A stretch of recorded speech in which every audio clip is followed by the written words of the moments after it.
at the outset, looking at the panel members, I'm a big fan follower of almost all the panel members here. So it's a bit daunting. Additionally, I come from the law school, so it's a bit daunting to actually present in an industrial relations setting. Nonetheless, this topic is more on industrial relations than law. So basically, I wanted to see how it's possible to actually merge certain movements between what may be called the tech sector or the new economy sector and the logistics sector. So before that, I just want to give a brief overview of my PhD. My PhD actually looks at something on union interests and ideologies and how there have been different organizing waves and occurrences in certain provinces in Canada, such as in Ontario, as well as in Quebec and in the US, when the institutional structure is more or less the same, which is based on the Wagner Act model. So I take three specific case studies for my PhD: the Amazon Labor Union, which has won the Staten Island, that's now affiliated with the Teamsters efforts in Ontario, and CSN's efforts in Quebec. Nonetheless, that's not the issue in relation to right now. I wanted to dabble with scaling of efforts because my legal topic was analyzing sectoral bargaining approaches, right? But just blindly providing a normative framework of sectoral bargaining did not make sense. So I actually wanted to dabble with something else, and that was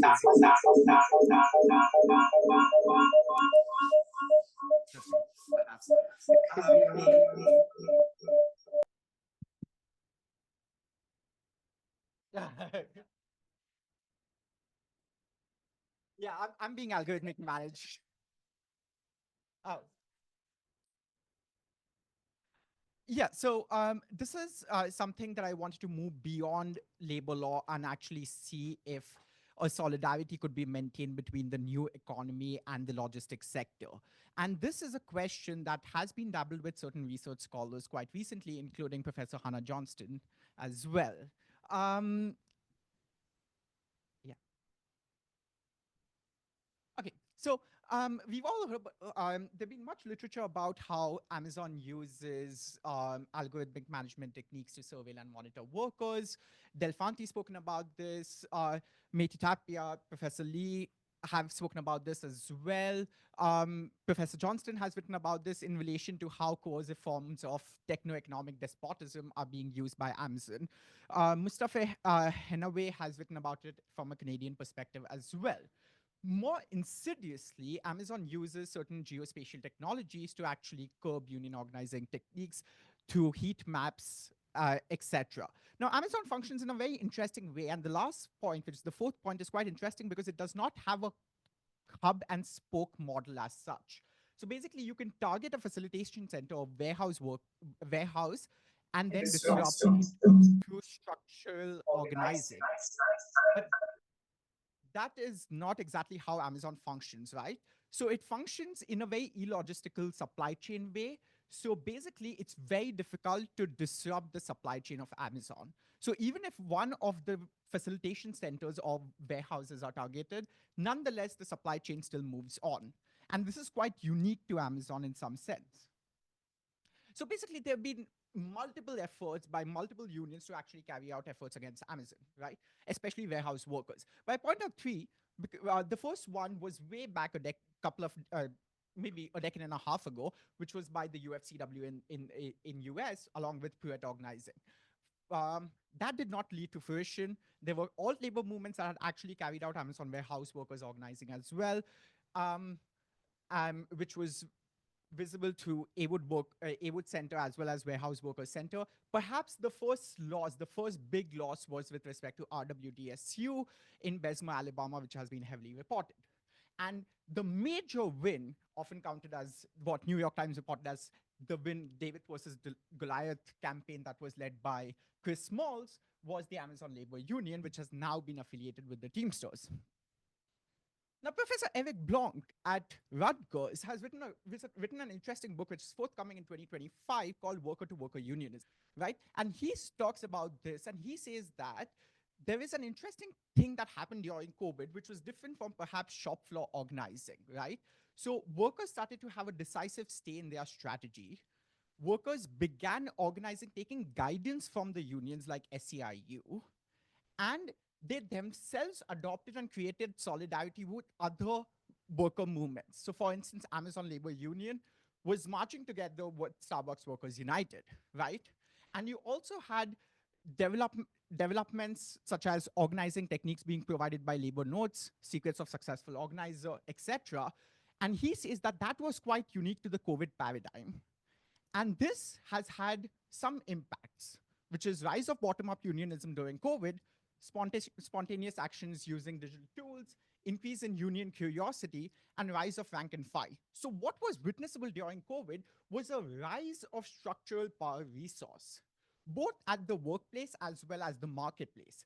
At the workplace, because of worker-to-worker unionism, which Eric Blanc talks about, but also at the marketplace, because there was a market for highly skilled coders, basically. And therefore, we could see a rise in employment at almost all the FANG companies, including Amazon.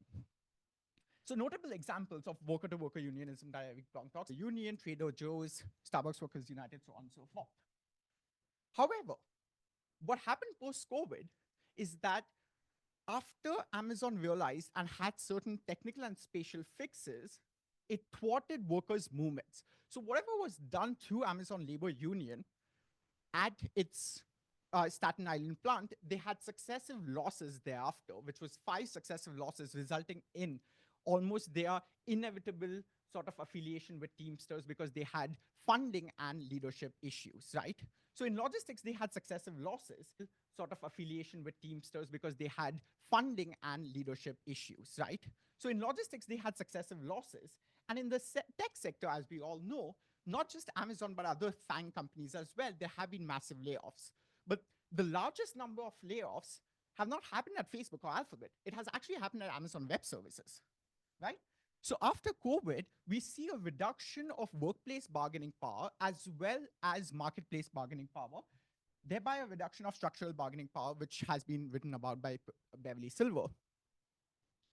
Similarly, because of a reduction of structural bargaining power, there has been a reduction of the associational bargaining power.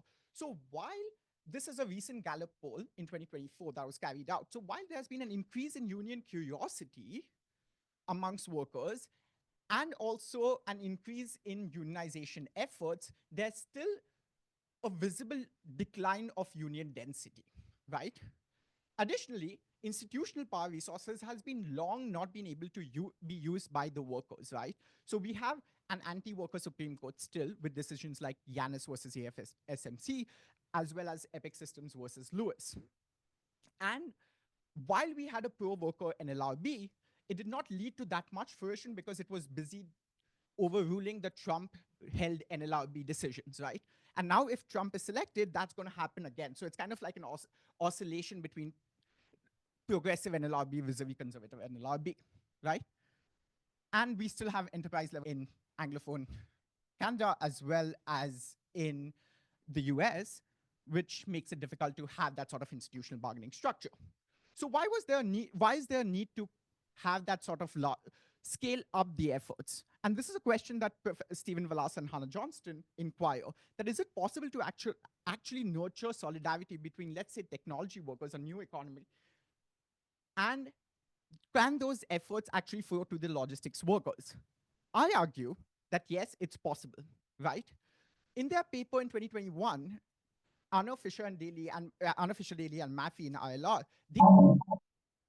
a coalition can be formed across the whole network. So basically, the Amazon Web Services, if they try to form they try to have solidarity unionism or they tie up with a specific union, their efforts could perhaps, if not merge, there should be some sort of coalitions that they can have with the logistics workers, right?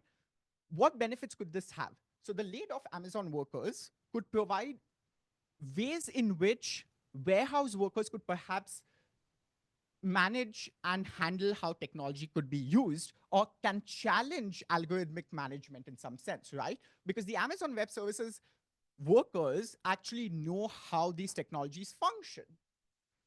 Now, this is important because if you go back a couple of years ago, when you had the 2019 UAW agreement with Ford, UAW basically said that you give us bread and butter provisions, but you can have that sort of digital taylorism, right? So UAW did not know how to handle digital taylorism as well as AI issues. In fact, none of the unions actually knew how to handle AI issues until SAG-AFTRA trust strike that happened last year, right? So it is very much possible that the workers who actually know technology could help these logistics workers. What do logistics workers give the tech workers in return? Structural bargaining power in some sense, right? The numbers. So logistics workers can actually give numbers to these tech workers to benefit their own movements as well. Now, this is again, these arguments have been made in the past, where Rutherford argues in a book, again by Rutgers, in Revaluing Workers, he argues that it is necessary to have certain institutional and organizational experimentation techniques in Industry 4.0. Vegon Zars, who is a professor at CUNY, she also argues in relation to the same thing and calls for organizational and institutional experimentation. In fact, Murray et al. Is Gregor Murray and Nicholas Robbie, who has also spoken about how it's not just the change in institutional experimentation, but organizational and institutional experimentation, which requires the scaling up of efforts. Now, of course, inevitably, there are class issues involved. So in my paper, I target those class issues looking at Professor Eric Olin Wright's approach in relation to how he talks about what could be the analysis of social division of labor or the hierarchy of labor. And his one paper, which was published in 1976, where he talks about, where he discusses Polanyi's argument and says that not everyone who is not a quote unquote blue collar worker would be essentially a petty bourgeoisie. That is Polanyi's argument, right? So there is a hierarchy that is involved. And so if there is that solidarity that is maintained by tech workers in some sense, then a closer alliance with the working class could actually be made. Here, I also, beyond Eric Olin Wright, I also use Bourdieu, Pierre Bourdieu's conception and his analysis of social class in my paper. Of course, Braverman has also spoken about this as well. So beyond all of these power resources, we evidently see that power resources have not been beneficial, especially structural, associational, and institutional. The societal power resource, which is a discursive element, is not really, it's quite vague in context. So I realized that there is something that should be broader, but nonetheless, it's important to quantify that, right? So Amanda Tattersall from Australia, she's spoken about coalitional power resource.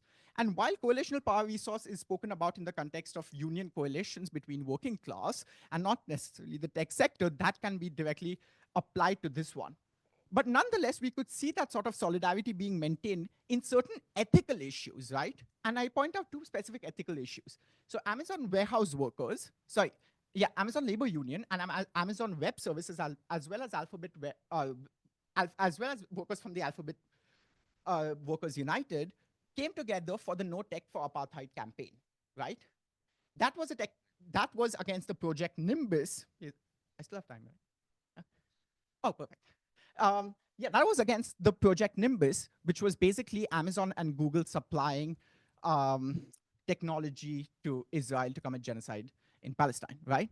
So they came outside the Amazon Summit, and both of them, Amazon Labor Union, as well as Alphabet workers, as well as AWS workers, came together to form the hashtag No Tech for Apartheid campaign.